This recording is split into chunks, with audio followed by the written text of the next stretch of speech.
네, PPT를 좀 봐주시기 바랍니다. 이걸 봐주셔도 되겠습니다. 후보님 혹시 이거 기억나십니까? 좀 같은 겁니다. 우리 후보님께서 2016년 9월에 국회의장으로 역임하실 때요. 더불어민주당 요구로 김재수 장관 해임 투표를 하는 그 와중에 더불어민주당 김부겸 의원하고 의장석에서 나눈 대화가 마이크에 잡혀가지고 논란이 된 적이 있었습니다. 그때 새누리당, 저도 새누리당 시절이었는데요. 세월호든 뭐든 다 갖고 나오라 그랬는데 그게 안 돼. 어버이연합, 청문회 둘 중 하나 내놓으라는데 안 내나. 그냥 맨입으로 안 되는 거지. 저렇게 말씀을 하신 게 마이크에 잡혀서 언론에 났었습니다. 당시 이제 우리 의장님께서 후보자님께서 중립성 위반 발언을 하셨다라는 걸로 논란이 있었는데요. 이때 어떤 상황이 있었냐면은 차수 변경을 했습니다. 제가 그 당시 이제 새누리당 원내 부대표였는데요. 정진석 의원이 원내 대표였고 김도읍 원내 수석이 이제 일을 했었죠. 차수 변경하려면 어떤 절차를 겪게 됩니까? 협의를 하게 되어 있죠. 교섭단체 원내대표 간에 협의를 하는 거죠? 그렇습니다. 그런데 그 협의는 대면이나 구두가 아니고 서류로도 협의를 할 수 있는 것이 국회에 확립된 관행입니다. 예, 그러면 서류로 협의를 한다면 서류를 누가 누구한테 전달을 하는 걸 협의라고 보십니까? 원래 이제 의사과장이 네. 교섭단체 대표 혹은 수석과 소통을 합니다. 예, 제가 기억나는 그 당시는 의사과장이 정확히 맞습니다. 후보님 기억하신 대로 정확히 맞고 의사과장이 김도우 원내수석한테 A4 용지 한 장을 툭 주고 간 겁니다. 김도우 그 당시의 원내수석은 그거를 협의라고 생각하지 않고 우리는 이렇게 못한다라고 했음에도 불구하고 그게 협의라고 돼서 차수 변경이 됐다. 절차적으로 하자가 있었다. 이런 문제 때문에 당시에 새누리당 저를 포함한 새누리당 의원들이 의장실까지 들어가서 항의를 했고 심지어는 공관까지 저희가 들어갔고 또 릴레이 단식을 하고 당시 새누리당 대표였던 이정현 대표는 단식 투쟁까지 했었습니다. 이걸 왜 말씀드리냐면요. 당시에 그 정도 국회의 어떤 중립적인 이유 또 절차의 하자성 굉장히 뭐 작은 거면 작은 거라고 볼 수 있는 문제 가지고도 그런 단식 투쟁까지 하고 공관을 점거하고 의회 민주주의가 훼손됐다라는 걸로 했는데요. 우리 후보자님 후임으로 계시는 문희상 의장님에 대해서 말씀드릴게요. 이번에 그 패스트트랙 문제 때 불법 사보임 문제가 있었습니다. 불법 사보임에 대해서 이게 불법이라는 고발을 해서 지금 헌재에서 지금 결과가 나오기 전에 검찰이 그게 혐의가 없다라고 한 거에 대해서 굉장히 저는 이게 검찰이 오바했다, 신중하지 못했다라는 생각을 갖고 있는데요. 어떻습니까? 국회법 48조 6항에 보면은 그 위원을 사보임할 때 임시의 경우는 회기 전 개선할 수 없다 이렇게 돼 있지 않습니까?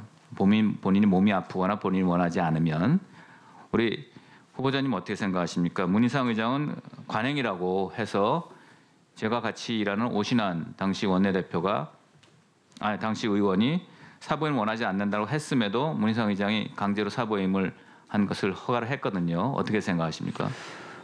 참고로 이제 그런 의장이 그런 결정을 할 때는 그냥 단독으로 결정하지 않고 입법차장이나 네. 또 의사국장이나 관계자들과 의논을 거쳐서 국회법이나 네. 관행이 어떤지를 살펴보고 결정을 합니다. 네. 그냥 감각적으로 하진 않고요. 아마 그런 과정을 거쳤을 것이다. 네. 이렇게 말씀을 드리겠고요. 지금 그 문제를 가지고 여야 간에 논란이 아직도 끝나지 않은 상태이기 때문에 제가 거기에 대해서 분명한 입장을 말씀드리는 것은 물론 입장은 있습니다만은 적절치 않다고 생각합니다. 네. 그런데 이제 제가 드리고 싶은 말씀은 2017년 6월에 후보자님이 국회의장으로 재임하는 시절에 바로 저 옆에 있는 자유한국당의 김연아 의원이시죠. 국토위에서 다른 상임위로 사보임하려고 하는 시도가 있었을 때 후보자께서 해당 의원이 반대한다는 이유로 사보임 승인을 거부해 주셨다. 라는 그런 일이 있습니다. 맞죠? 예, 그렇습니다. 예. 그때도 지금 후보자님께서 말씀하신 것처럼 국회 내 입법차장이라든지 모든 분이 논의를 해서 했었을 거라고 지금 말씀해서 저는 유추를 하는데 국회가 의장님 혼자 단독으로 결정하는 것이 아니라 그 시스템 내에서 결정함에도 불구하고 같은 사안에 대해서 다른 결과가 나왔고 한 분은 적절하게 해주셨는데 한 분은 관행이라고 해가지고 완전히 다른 얘기를 해서 지금 헌재까지 갔다는 것은 국회의회 민주주의를 굉장히 훼손시키는 사례에 해당된다라는 말씀을 드리지 않을 수 없습니다. 또 하나는요, 그 예산 문제인데요. 예산은 법안하고 정책과 다르기 때문에 필리버스터도 걸 수 없는 그런 사안입니다. 이번에 문희상 의장께서는 예산을 통과시킬 때 4+1이라고 하는 법적 지위, 근거, 명분도 없는 그런 불법 집단들에 의해서 만들어진 예산안을 심지어는 그 세입이 나오기 전에 세출을 허락하는 예산 부수 법안을 통과시키기 전에 순서를 정말 강제로 맞바꿔서 예산안을 처리하셨습니다. 또 임시회 회기도 3, 4일로 쪼개가지고 정말 저희가 용납할 수 없는 앞으로는 진짜 국회가 굉장히 누더기처럼 될 수 있는 그런 회기 진행을 하셨기 때문에 야당 의원으로 문제를 삼지 않을 수 없고요. 마지막으로 하나 더 말씀드리고 싶은 거는 이제는 이런 식의 4+1이라는 자격이 없는 법적 근거가 없는 그런 집단들과 수를 모으면 이제 뭐든지 할 수 있는 국회가 돼버렸습니다. 교섭단체의 존재 이유도 없어졌습니다. 교섭단체 대표 간의 협의나 합의도 의미가 없어져서 이제 숫자만 되면 빼버리고 하면 되는 거고요. 그래서 교섭단체 의미가 없어졌습니다. 소속, 무소속 의미가 없어졌습니다.